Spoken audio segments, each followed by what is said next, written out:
In the autumn of 1879, in a remote valley in the Bitterroot Mountains of Montana Territory, a farmer named Elijah Renner kept a secret in his barn for nearly 6 months.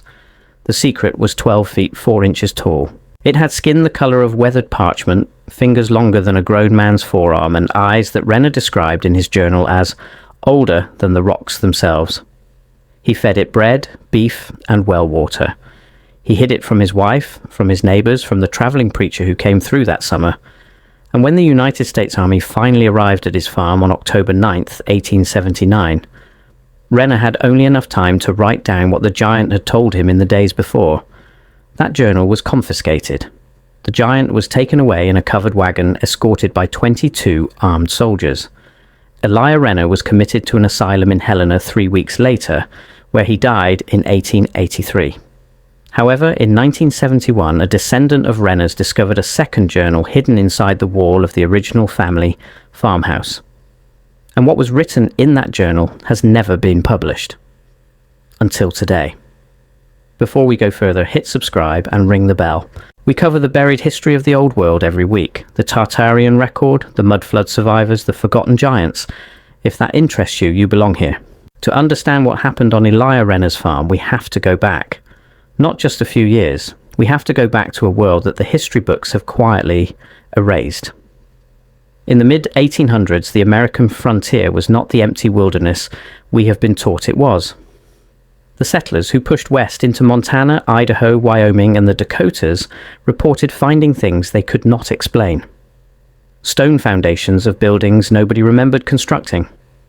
Roads paved with a material harder than granite, leading into mountain passes where no city had ever stood.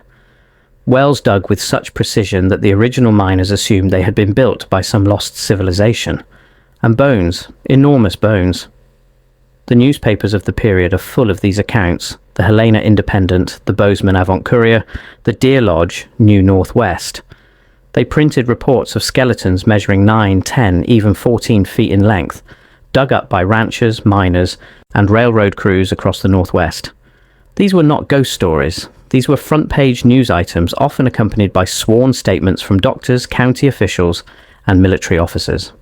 So when Elijah Renner claimed in October of 1879 that he had been keeping a living giant in his barn, the story was not as outlandish as it would sound today. What made it different was the giant was alive. And it was talking. Renner was not a wild man. He was 46 years old, a Pennsylvania Dutch immigrant who had come west in 1864 after losing his first wife to scarlet fever. He remarried in 1867 to a woman named Martha Voss, a widow with 2 young sons. The Renner farm was modest, about 60 acres of cleared land along the Bitterroot River, with a small herd of cattle, a flock of sheep, and a vegetable garden that Martha tended with the help of a Salish woman named Mary Two Rivers, who lived in a cabin nearby. The farm was isolated. The nearest neighbour was 4 miles north. The nearest town, Stevensville, was a full day's ride. This isolation would matter. According to the second journal, the one hidden in the wall, Renner first encountered the giant on the night of April 17th, 1879. A storm had been moving down from the mountains for 2 days, and Renner had gone out to check on the sheep just before dawn. He found the giant lying in the high pasture, half buried in mud, with what looked like a deep wound in its left thigh. At first, Renner thought it was a fallen tree. Then he saw the chest rise and fall. The giant was not unconscious. It was watching him. Renner wrote that the eyes were what he remembered most clearly from that first morning. They were grey, almost silver, and they tracked him with an intelligence that he immediately recognized as fully human and yet not human at all. He stood frozen in the rain for what he estimated as 20 minutes. The giant did not move. It did not speak. It simply watched. And then, very slowly, it raised one massive hand, palm up, in a gesture Renner understood instantly. It was asking for help. He went back to the house. He told Martha nothing. He took a sled, 2 heavy wool blankets, a coil of rope, and his old draft horse, a gelding named Gus. It took him until almost midnight to drag the giant down from the pasture and into the barn. The wound on the thigh was the size of a saucer, deep and crusted with something that looked like dark resin rather than blood. Renner cleaned it with carbolic acid and bound it with strips of bedsheet. The giant did not cry out. It watched him work. When Renner was finished, the giant spoke for the first time. The voice, Renner wrote, was low and slow, like stones grinding under deep water, and the words were in English. The giant said, "Thank you. I have been walking for a long time." For the next 6 months, Elijah Renner kept the giants alive in his barn. He told Marta the barn was off limits because he was treating a sick calf with a contagious illness. She accepted this. He told Mary Two Rivers the same thing, and she accepted it as well, although her eyes lingered on the closed barn doors longer than he liked. The giant ate, it drank, it healed. And every evening, after the chores were done and the household was asleep, Elijah Renner went out to the barn with a lantern and a notebook, and he listened. The giant, who gave its name as Arvik, told Renner things that no man in 1879 should have known. It told him that the world he believed he was living in was a recent invention, that within living memory, before Renner himself was born, there had been cities across the American continent that did not appear on any map and were no longer spoken of. Cities with towers of polished stone, paved squares, fountains that ran without pumps, and lights that did not require flame. It told him that these cities had been built by people who were taller on average than the men of Renner's time. Not all of them giants, but most of them 8, 9, 10 feet in stature. And it told him that something had happened, something the giants called the burying. A great flood of mud rising in some places to the second story of buildings, in other places swallowing whole towns.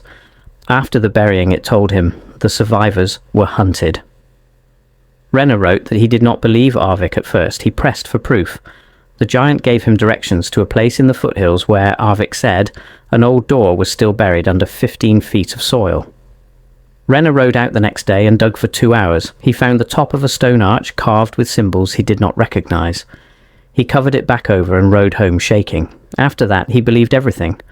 Arvik told him that there were not many of his kind left. He had been moving south for 2 years, travelling only at night, sleeping in caves and abandoned mines during the day. He had been wounded crossing a river in the Mission Mountains where a pack of dogs from a logging camp had caught his scent. He told Renner that the army knew the giants existed, that the army had been quietly collecting them dead and alive for over 30 years, that the bones reported in the newspapers were almost always taken into custody by men in dark blue uniforms within 48 hours of discovery, that what was happening was not an oversight. It was a policy. It was a deliberate, methodical erasure of a people who had inhabited this land before the current settlers arrived. Renner asked Arvik what would happen if the giant was found.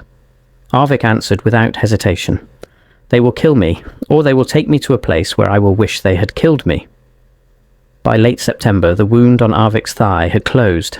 He could stand. He could walk, though he could not run. He told Renner that he intended to leave at the next new moon, which would fall on October 14th. He would travel further south, into the Wind River Range, where he believed 2 other survivors were still hiding in a cave system known only to their kind. Renner agreed to help. He prepared dried meat, hard biscuits, a heavy coat sewn from 3 buffalo hides, and a walking staff carved from a single piece of ironwood. He was going to escort Arvik as far as the Idaho border. He never got the chance. On the morning of October 9th, 1879, 5 days before the planned departure, a column of United States cavalry arrived at the Renner farm. There were 22 of them. They were led by a Captain Holcomb who carried sealed orders signed in Washington. They did not knock on the door. They surrounded the barn first, then the house. Marta screamed. The boys hid in the cellar. Mary Two Rivers, who was at the cabin that morning, ran into the woods and was not seen again for 3 days. Renner walked out of the house with his hands raised. Captain Holcomb told him they had received a report. He did not say from whom. He told Renner to open the barn. Renner refused. 2 soldiers broke the lock with an axe. Arvik was sitting on the floor of the barn, his back against the wall, the buffalo coat draped across his shoulders. He did not resist. He looked at Renner across the long shaft of dust-filled light from the open door, and he nodded once. The soldiers had brought a wagon with reinforced sides and an iron grate. It took 8 of them to move Arvik into it. He went without a word. Captain Holcomb told Renner that he was being taken into custody for harbouring a fugitive of the United States government. He was not arrested formally. He was simply taken. A second wagon carried him east, away from the farm.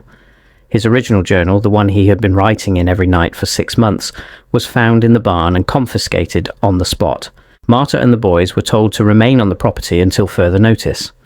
They were told that any discussion of what they had seen, with neighbours, with travelling preachers, with newspaper reporters, would result in the loss of the farm and possible imprisonment. They obeyed. Elijah Renner was never charged with a crime. He was held for 2 weeks in an army stockade outside Helena, then transferred to the Montana Territorial Asylum on the recommendation of an army doctor who declared him suffering from frontier dementia. He died in his sleep 4 years later, at the age of 50. Now, here is where the second journal comes in, the one hidden in the wall. In 1971, a descendant of the Renner family named Carl Voss Renner was renovating the original farmhouse, which had been in the family for over 90 years. He removed a section of plaster in the upstairs bedroom and found a small leather-bound book wedged between the studs, sealed in a tin tobacco box. The book was Elijah Renner's secondary journal, the one he had kept hidden from the start in case the army ever came. It contained transcripts of his conversations with Arvik, not summaries, direct quotes, page after page of them. And it contained the final conversation, the one that took place on the night of October 8th, 1879, the evening before the cavalry arrived. According to the journal, Arvik told Renner that he knew the soldiers were coming. He had heard them somehow from miles away. He told Renner not to fight, not to lie, not to die for a stranger, and then he told him the thing that has never been published until now. He said, "Your people will be told that we were never here. They will be told that the bones in the ground belong to animals. They will be told that the cities under the soil are mistakes of geology. They will be told this for 150 years. But the soil keeps memory better than men do. When the time comes to remember, the soil will speak first.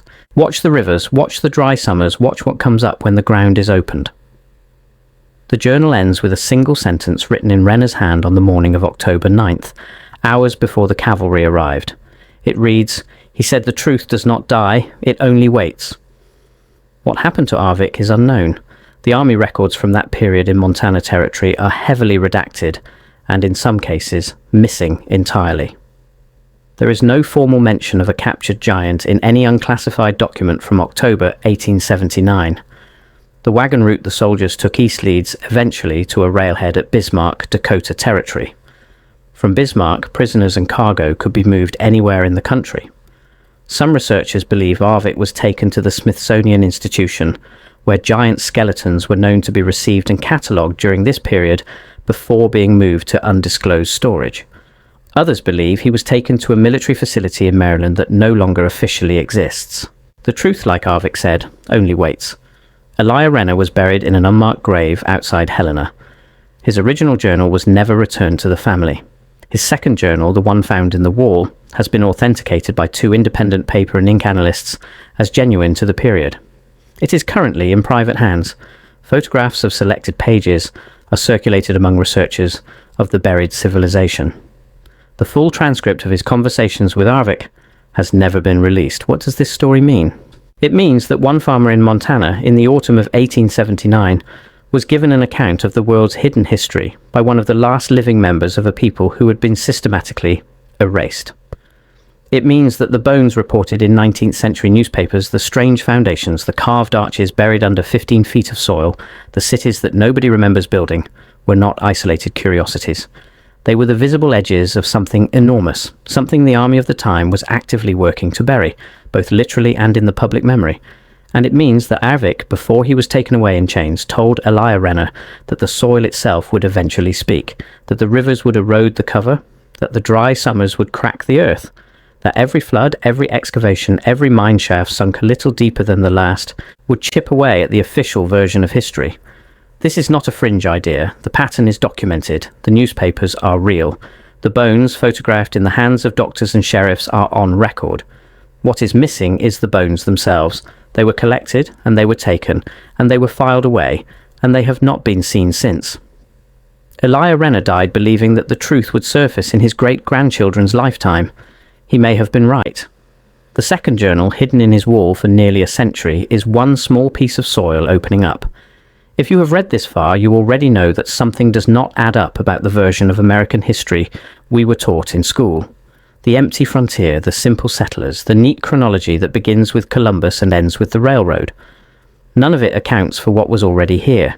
None of it accounts for what was buried. None of it accounts for the giant in Elijah Renner's barn, who told a humble Montana farmer that the soil keeps memory better than men do. The truth does not die. It only waits, and the waiting may be coming to an end.